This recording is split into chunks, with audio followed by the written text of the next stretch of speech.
So hi guys, welcome back to the channel. Welcome back to the frozen boots. तो आज मैं आपको बताने जा रहा हूँ बेसिकली जो वॉक्सवैगन पोलो है डीजल, उसका ओनरशिप एक्सपीरियंस। और ओनरशिप एक्सपीरियंस भी इस तरह से बताऊंगा मैं आपको जैसे कि 2012 में मैंने गाड़ी खरीदी, तो 2012 से आज तक उसका क्या ओनरशिप एक्सपीरियंस रहेगा उसका। स्टार्ट करते हैं बिल्ड क्वालिटी से। बिल्ड क्वालिटी गाड़ी की बहुत अच्छी है, एक्सट्रीमली गुड क्वालिटी की बिल्ड क्वालिटी है। जहाँ तक कि in comparison to other hatchbacks one of the best का ये टॉप है, नंबर वन।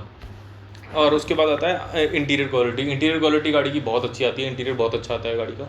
इंटीरियर का सबसे बड़ा एडवांटेज क्या है, वॉक्सवैगन की गाड़ी लेते हैं जब भी आप, तो उसका इंटीरियर जो है वो बहुत ऑर्थोडॉक्स नहीं होता है, मतलब बहुत पुराना नहीं दिखता है। एक टाइम के बाद आपको पर्टिकुलर मॉडल्स हैं, बहुत से ऐसे मॉडल्स हैं, हुंडई देख लीजिए, कोई और कंपनी देख लीजिए, मैक्सिमम कंपनीज के इंटीरियर्स जो होंगे गाड़ियों के वो बहुत ही पुराने आउटडेटेड से लगने लग जाते हैं। इवन वॉक्सवैगन के पोलो के इंटीरियर आज तक 2010 से आज तक बिल्कुल एग्जैक्ट वही चलते आ रहे हैं, बट वो बिल्कुल पुराने नहीं लगते हैं। वो मतलब देखने वाले की आपकी, अगर अगर आप जर्मन गाड़ियाँ चला रहे हैं तो आपको वो आपका टेस्ट डेवलप करने वाली चीज़ है। बहुत से लोगों को वो चीज़ पसंद भी नहीं आती है, बहुत से लोगों को अच्छी लगती है। पर्टिकुलरली आप पर्सनली मेरे से पूछेंगे, मेरे को तो वो चीज़ बहुत अच्छी लगती है कि उसका आज तक इंटीरियर की क्वालिटी, मतलब बेसिकली अब हर किसी के प्राइमरी कंसर्न्स होते हैं। मेरा प्राइमरी कंसर्न क्या रहता है, मेरा ये रहता है कि बिल्ड क्वालिटी अच्छी होनी चाहिए इंटीरियर की, वो बेसिकली बजना नहीं चाहिए। और बहुत से मॉडल्स हुंडई के लगा लीजिए या मारुति के लगा लीजिए, जो कि मोस्ट हाईएस्ट सेलिंग कार्स हैं, इनके इंटीरियर जो है बहुत बुरी तरह बजने लग जाते हैं एक टाइम के, पर्टिकुलर पीरियड ऑफ टाइम के बाद। अप टू डेट फीचर्स रहते हैं मोस्टली, जो स्टैंडर्ड फीचर्स देता है वॉक्सवैगन वो अप टू डेट रहते हैं इसके सारे के सारे। मेरे पास बेसिकली टॉप मॉडल है जिसका हाईलाइन मॉडल बोलते हैं, तो उसके अंदर ऑलमोस्ट सभी फीचर्स आते हैं इसके अंदर।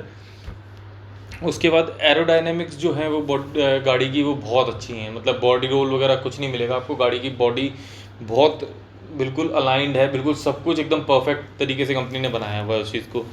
सर्विस नेटवर्क जो है वो एवरेज है, बहुत अच्छा नहीं है, बट जो सर्विस क्वालिटी है वो सर्विस क्वालिटी पर वॉक्सवैगन ध्यान देता है। सर्विस क्वालिटी बहुत अच्छी है।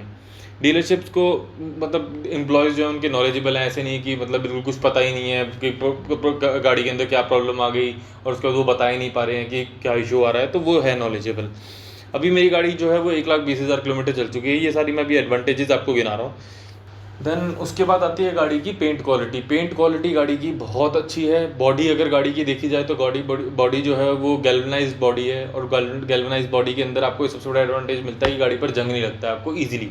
बहुत बहुत rare of the rarest cases में जाकर के जंग लगता है। आप बिल्कुल ही केयर नहीं कर रहे हैं गाड़ी की, तो बिल्कुल छोड़ दे रहे हैं। वहीं आप कंपेयर करें किसी मारुति की या पर्टिकुलर और मॉडल्स की गाड़ियाँ, तो उसके अंदर बहुत इजीली जंग पकड़ता है। अगर मान लीजिए गाड़ी आपकी डेंट लग गया, कहीं से स्क्रैचेस लग गए, तो उसमें बहुत जल्दी जंग पकड़ता है गाड़ी का बॉडी पार्ट।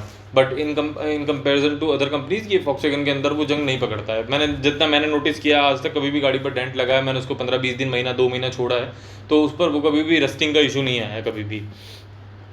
अब परफॉर्मेंस की बात करते हैं, जहाँ इसके अंदर इंजन जो आता है 1.2 लीटर का 3 सिलेंडर इंजन आता है, जो कि बहुत अच्छी परफॉर्मेंस जनरेट करता है। अच्छा पिकअप है, मतलब एक हैचबैक से जितना आप एक्सपेक्ट करते हो उतना आपको अच्छी पिकअप मिलती है, उतनी अच्छी सर्विस वगैरह मिलती है।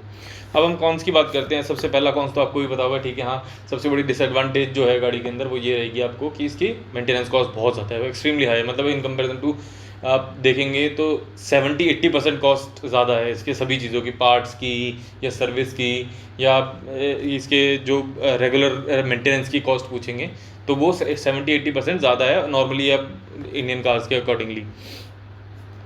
जो पार्ट्स हैं वो लोकली आपको मिलेंगे नहीं, लोकली पार्ट्स इजीली ऐसे अवेलेबल नहीं, जो पार्ट्स हैं वो लोकली अवेलेबल नहीं मिलेंगे, और सभी पार्ट्स आपको जा करके एक वर्कशॉप से ही लेने पड़ेंगे और वर्कशॉप से ही लगवाने पड़ेंगे मेजरली।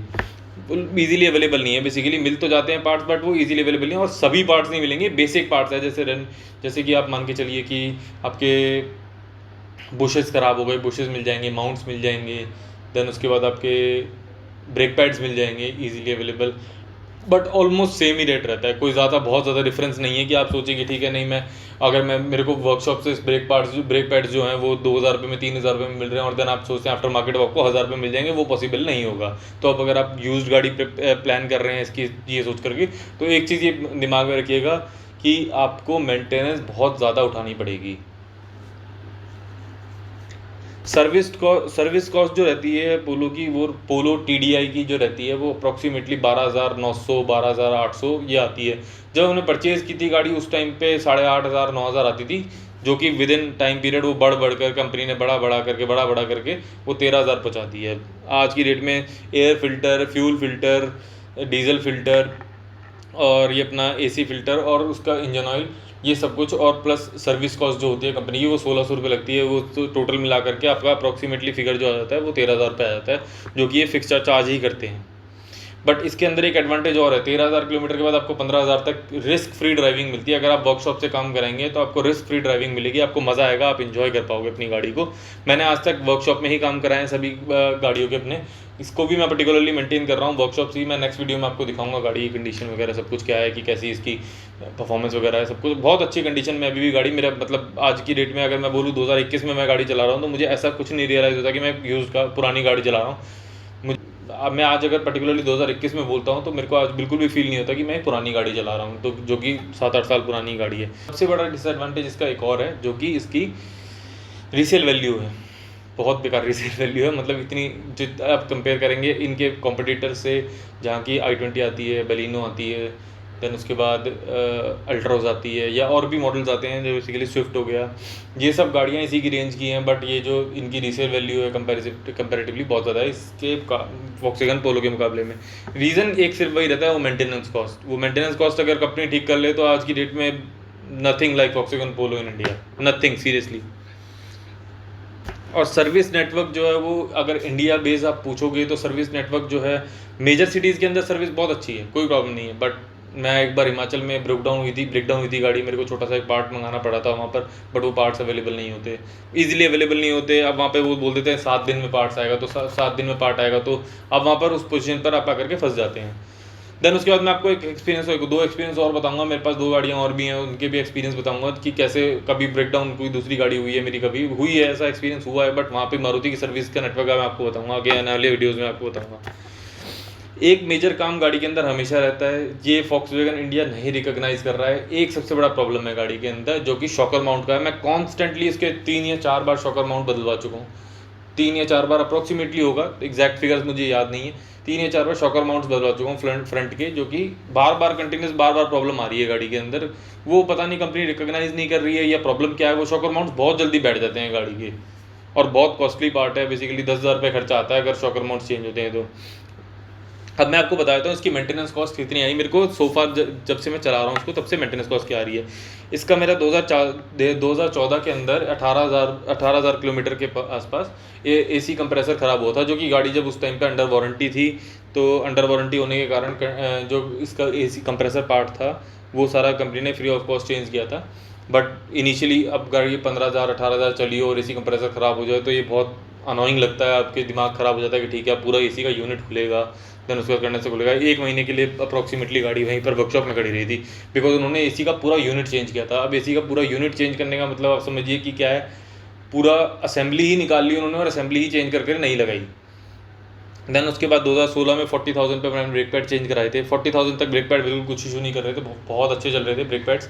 40,000 पर आकर चेंज कराया, अप्रॉक्सीमेटली 5,000-5,500 रुपये का आसपास खर्चा आया था। देन उसके बाद 2017 में गाड़ी के टायर्स डले थे, 60,000 चल चुकी थी गाड़ी। जो मेरी रनिंग जो है वो बहुत ज़्यादा नहीं थी, बट ठीक है एवरेज रनिंग थी। और उसके बाद भी 18,000 रुपये में इसके टायर डले थे, चारों टायर्स। 2019 के अंदर इसके अंदर मेजर काम आया था, जहाँ पर आकर के मेरे को खर्चा हुआ टोटल। मेरे पास 2012 मॉडल है, 2019 में आकर के इसने वाटर पंप का खर्चा मांगा, जो कि 24,000 था। देन उसके बाद ठीक चलती रही गाड़ी। उसके बाद शॉकर माउंट डले 6,000 रुपये के उसी साल के अंदर। देन उसके बाद एक और खर्चा आया थर्मोस्टेट कर करके 3,000 का, और ऑयल कूलर चेंज हुआ, ऑयल कूलर असेंबली चेंज हुई थी, उसका 26,000 रुपये का खर्चा टोटल।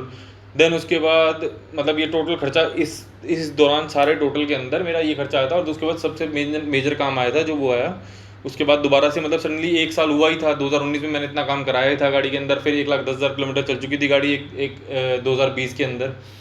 तो उसके बाद दोबारा से टाइमिंग बेल्ट का खर्चा, टेंशनर का खर्चा, वो टोटल इलेक्ट्रॉनिक मॉड्यूल कुछ था ऐसे ही कुछ, वो 32,000 रुपये 32,000 का खर्चा आया, वो भी एक मेजर खर्चा था। देन उसके बाद अभी तक जो गाड़ी चल रही है वो बिल्कुल ठीक चल रही है, कोई प्रॉब्लम नहीं आ रही है, मेंटेनेंस कॉस्ट ठीक है। अब मेरे को मतलब ऐसा फील होता है कि ठीक है अब जो गाड़ी की रनिंग है ना इस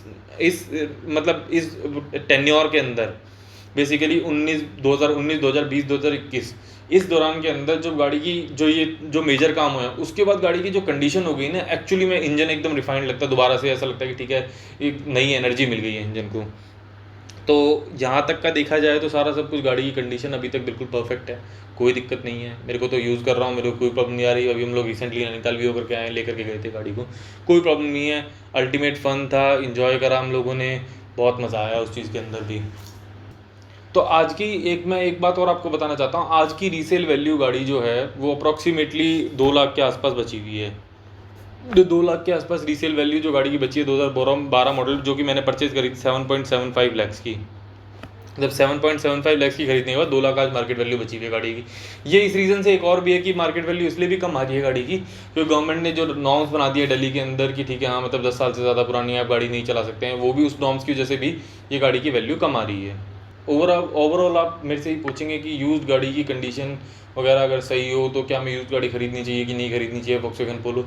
मैं हाईली रिकमेंड करता हूँ, अगर आप कार एंथुसियास्ट हो, आपको मज़ा आता है, ड्राइविंग एक्सपीरियंस आपको चाहिए, तो you should go for it.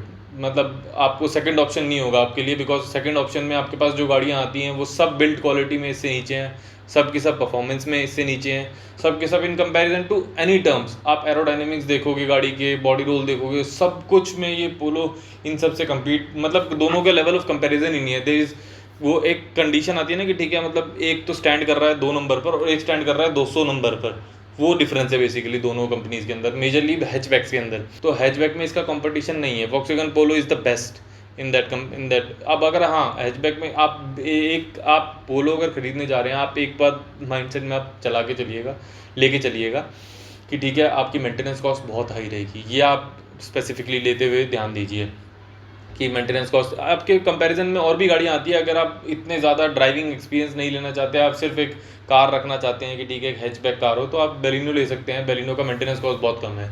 Swift ले सकते हैं, स्विफ्ट का मेंटेनेंस कॉस्ट बहुत कम है। हिंडाई मैं आपको बताऊँ, हिंडाई के साथ मेरा बहुत अच्छा एक्सपीरियंस नहीं रहा है, बिकॉज गाड़ी है ना बहुत बुरी तरह बचने लग जाती है। आगे मेरे को अभी देखो, मैं आपको सही बताऊँ, हिंडाई को मैं बुरा नहीं बोल रहा हूँ, बट अभी रिसेंट के एक्सपीरियंस हम लोग देखेंगे हिंडाई की गाड़ियों के। बट मेरे जितने भी फ्रेंड्स हैं जिनके पास हुंडई की गाड़ियाँ रही हैं, वो मतलब एक ऐसी गाड़ी है कि आप एक बहुत लॉन्ग टर्म तक उसको गाड़ी को नहीं रख सकते। आपको अगर मज़ा लेना है गाड़ी का लॉन्ग टर्म का, ठीक है मैं 10 साल के लिए गाड़ी खरीद रहा हूँ, तो 10 साल के लिए आपको मज़ा लेना है बेसिकली। अब मेरी आदत ऐसी है, मैं हर दूसरे दिन गाड़ी बदलने का नहीं प्रेफर करता। मैं सोचता हूँ कि एक गाड़ी को हम लंबे टाइम तक लेकर के गए अच्छी मेंटेनेंस कराते हुए, तो because there is no point. आप एक गाड़ी लेते हैं बार बार बदलते रहते हैं, उसको कोई पॉइंट नहीं है। वो अननेसेसरीली एक आपका ट्रबल क्रिएट करता है अननेसेसरीली, मेरे को ऐसा फील होता है। बिकॉज बाकी ऑल एंड ऑल यूज्ड गाड़ी लेना चाहते हैं बिल्कुल आप लीजिए, OLX पर बहुत अच्छी गाड़ियाँ मिलती हैं, आप OLX पर प्रेफर कर सकते हैं, डायरेक्टली परचेज कर सकते हैं बाहर से वहाँ पे जा करके। So guys, thank you so much for watching. मिलते हैं नेक्स्ट ब्लॉग में। मैं आपको नेक्स्ट ब्लॉग में सन्नी का, मारुति स्विफ्ट का भी ओनरशिप एक्सपीरियंस बताता हूँ।